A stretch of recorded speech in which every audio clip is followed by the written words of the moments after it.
Bismillahirrahmanirrahim. Assalamualaikum warahmatullahi wabarakatuh. Alhamdulillahirabbil alamin wassalatu wassalamu ala asrofil anbiya'i wal mursalin wa ala alihi washabihi ajmain amma ba'du. Pertama-tama kami mau mengucapkan terima kasih yang sedalam-dalamnya kepada Bapak Anwar Fatoni selaku dosen pengampu Ekonomi Mikro Islam karena telah memberikan kami tugas paper yang insya Allah ilmunya akan bermanfaat dan bisa kami jadikan pelajaran di kemudian hari.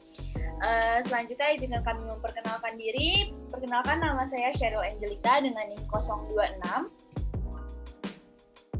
Nama saya Kansa Nurhaliza dengan NIM 009. Nama saya Muhammad Hafiz Irsyad dengan NIM 021.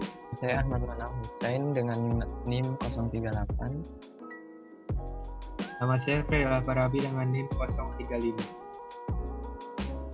Baik, langsung aja kita mulai diskusi pada kali ini mengenai teori produksi dan penawaran dalam Islam.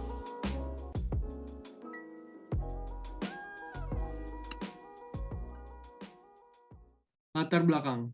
Kami memperhatikan terdapat perbedaan yang mendasar pada kegiatan produksi antara teori ekonomi konvensional dengan teori ekonomi syariah.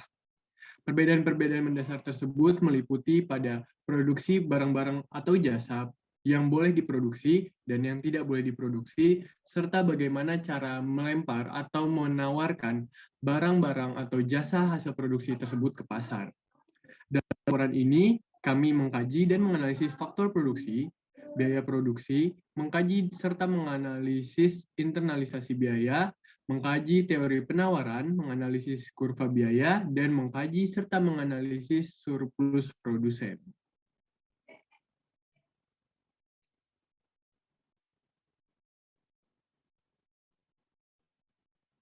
Selanjutnya ada keputusan produksi dari suatu perusahaan.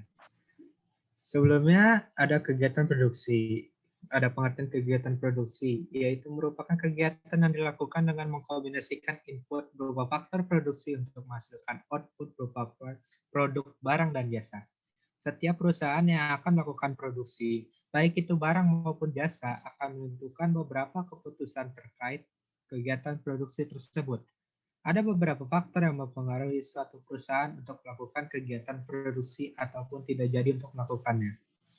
Adapun faktor-faktor tersebut diantaranya adalah sebagai berikut. Yang pertama adalah tingkat kebutuhan atau permintaan atas produk. Di mana jika kebutuhan atau permintaan akan suatu produk sangat rendah atau bahkan hampir tidak dibutuhkan, maka perusahaan akan cenderung keberatan untuk melakukan kegiatan produksi atas produk tersebut. Yang kedua adalah tingkat ketersediaan bahan baku. Bahan baku yang sedikit untuk memproduksi sebuah barang akan cenderung membuat perusahaan merasa keberatan untuk melakukan kegiatan produksi. Hal ini dikarenakan bahan baku yang sedikit akan membuat biaya untuk mendapatkannya cenderung lebih mahal. Yang ketiga ada keadaan pasar. Keadaan pasar produk yang terus berkembang akan mendorong perusahaan untuk memperbanyak tindakan produksinya. Dan yang keempat adalah perkiraan biaya produksi. Jika biaya produksi yang diperkirakan cukup besar, maka perusahaan akan membatasi tingkat produksinya sesuai dengan modal yang mereka miliki. Tentunya keputusan perusahaan untuk memproduksi barang dan jasa bersifat kondisional atau sesuai dengan keadaan yang ada di pasar. Selanjutnya di sini saya akan menjelaskan materi tentang faktor produksi. Faktor produksi itu adalah segala sesuatu yang digunakan untuk menghasilkan barang dan jasa dalam rangka menambah manfaat suatu barang atau jasa tersebut. Faktor produksi dalam ekonomi Islam secara umum tidak berbeda dengan ekonomi konvensional. Hanya saja sumber dari faktor produksi tersebut harus sesuai dengan syariat Islam. Faktor produksi ini dibagi menjadi 4 golongan, yaitu faktor produksi alam yang berupa tanah atau kekayaan alam. Yang kedua, faktor produksi manusia yang berupa tenaga kerja. Yang ketiga, faktor produksi modal yang berupa materi maupun non-materi. Dan yang keempat, faktor produksi kewirausahaan berupa teknik dan perencanaan dalam proses produksi. Semua faktor ini dipadukan dan dipakai pada saat proses produksi dilakukan. Dalam perpaduan faktor produksi ini, sebagian dianggap konstan atau tetap, dan yang sebagian lagi diasumsikan berubah-ubah atau yang dinamakan variabel. Namun menurut Yusuf Qaradawi, faktor produksi yang utama dalam Al-Quran adalah alam dan kerja manusia. karena produksi merupakan perpaduan harmonis antara alam dengan manusia.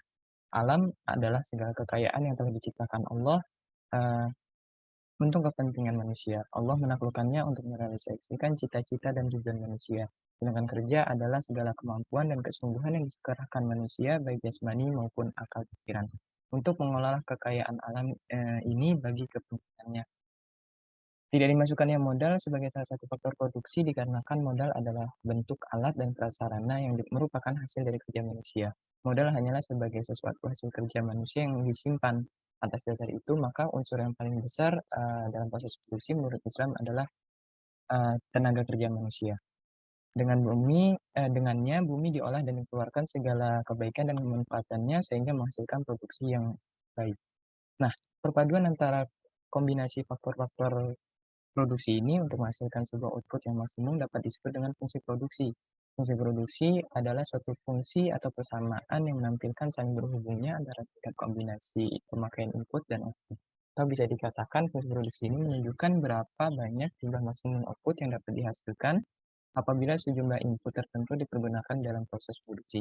Rumus fungsi produksi secara sederhana yaitu Q sama dengan fungsi dari K, L, R, dan T, di mana Q jumlah hasil atau output yang dihasilkan, K itu jumlah modal, L itu jumlah tenaga kerja, R itu resources, sumber daya, dan T itu teknologi yang dibutuhkan.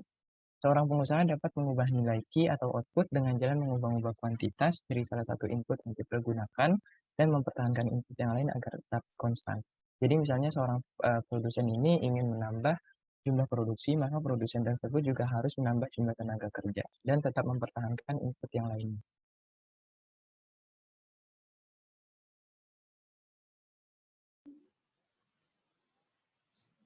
Selanjutnya ada surplus produsen. Surplus produsen merupakan suatu ukuran di mana produsen membuat keuntungan yang dibuat oleh produsen itu sendiri sebagai akibat dari beroperasinya di pasar komoditas. Surplus produsen juga yang memberikan tingkat penjualan tertentu dan merupakan perbedaan yang dapat diukur antara total pendapatan yang sebenarnya didapat dan pendapatan minimum yang ingin diperoleh produsen.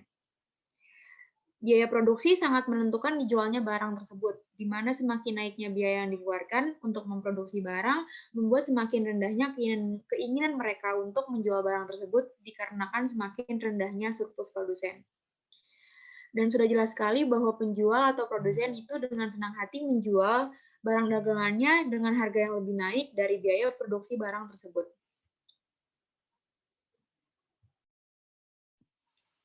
Baik, selanjutnya ada biaya produksi. Biaya produksi merupakan biaya wajib yang dikeluarkan perusahaan untuk mengolah bahan baku menjadi barang jadi yang memiliki nilai guna dan nilai jual. Biaya produksi dapat dikatakan efisien apabila dalam pengeluaran biaya tersebut tidak terjadi suatu pemborosan serta mampu menghasilkan output produk dengan kuantitas dan kualitas yang baik tentunya. Kemudian biaya produksi ini terbagi menjadi 3 komponen, ada biaya bahan, biaya tenaga kerja langsung, dan biaya overhead. Untuk biaya bahan sendiri itu terbagi lagi menjadi 3 komponen. Yang pertama itu ada biaya dari bahan sisa, terus kemudian ada dari barang yang rusak, dan barang yang cacat atau tidak sempurna. Untuk bahan sisa sendiri itu merupakan sisaan bahan baku dari proses produksi yang tidak dapat digunakan lagi dalam proses produksi untuk tujuan yang sama.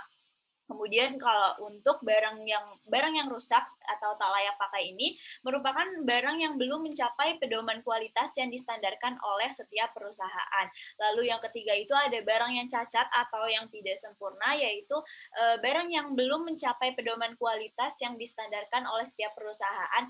Namun apabila menyisihkan biaya pengerjaan kembali untuk memperbaikinya, produk tersebut secara ekonomis dapat disempurnakan lagi menjadi produk jadi yang baik. Selanjutnya itu ada biaya tenaga kerja langsung.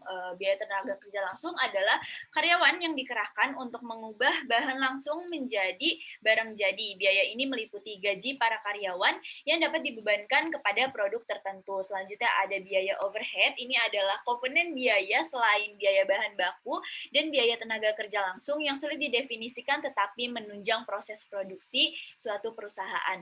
Selanjutnya, di sini ada kurva biaya yang mana Pengertiannya adalah kurva yang menggambarkan hubungan antara biaya produksi atau jumlah produksi. Pada kurvanya ini di sumbu vertikal di sebelah sini yang P, yang diwujudkan oleh produsen dengan tingkat output pada sumbu horizontal di sini yang Q. Nah, rumusnya di sini adalah TC sama dengan FC ditambah VC, yang mana TC adalah biaya total atau total cost, FC biaya tetap, dan VC biaya variabel. Seperti itu. Bisa dilanjut?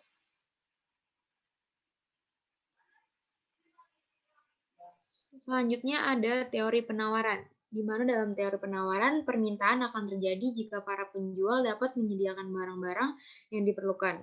Hal ini akan mempengaruhi tingkah laku penjual dalam menyediakan atau menawarkan barang-barang yang diperlukan masyarakat.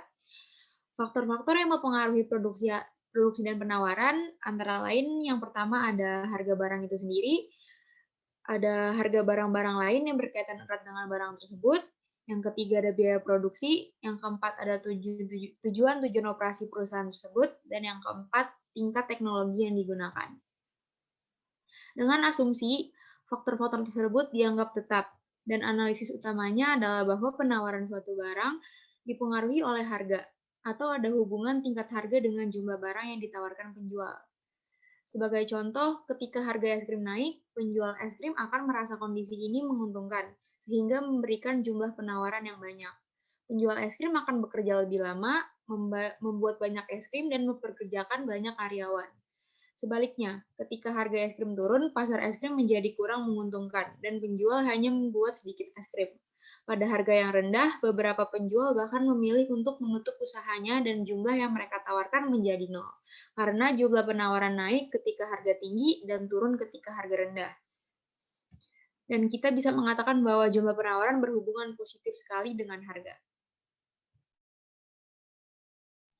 Selanjutnya ada internalisasi biaya eksternal.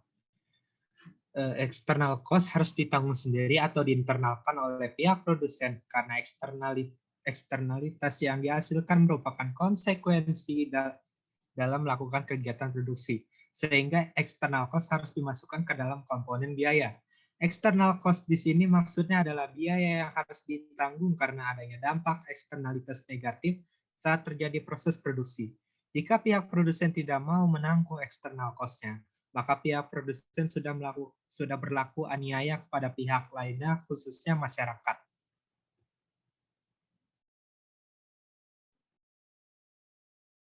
Kesimpulan, dalam kegiatan perekonomian, kegiatan produksi dan penawaran merupakan dua hal yang tidak dapat dipisahkan. Keduanya memiliki tujuan yang sama, yaitu untuk mendapatkan keuntungan. Namun, keuntungan di sini dapat memiliki arti yang berbeda ketika kita menyandingkannya dengan sistem ekonomi yang berbeda pula.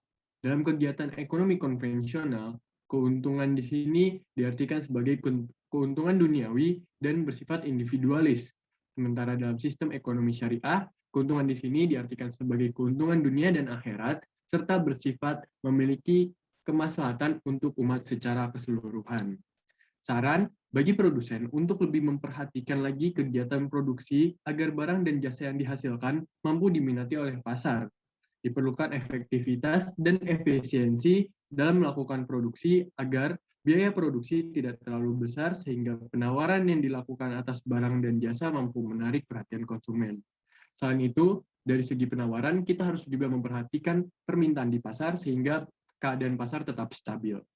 Tidak hanya itu, keuntungan yang diperoleh pun harus dikeluarkan sesuai dengan kewajiban dalam sistem ekonomi Islam melalui instrumen zakat, infak, serta sedekah.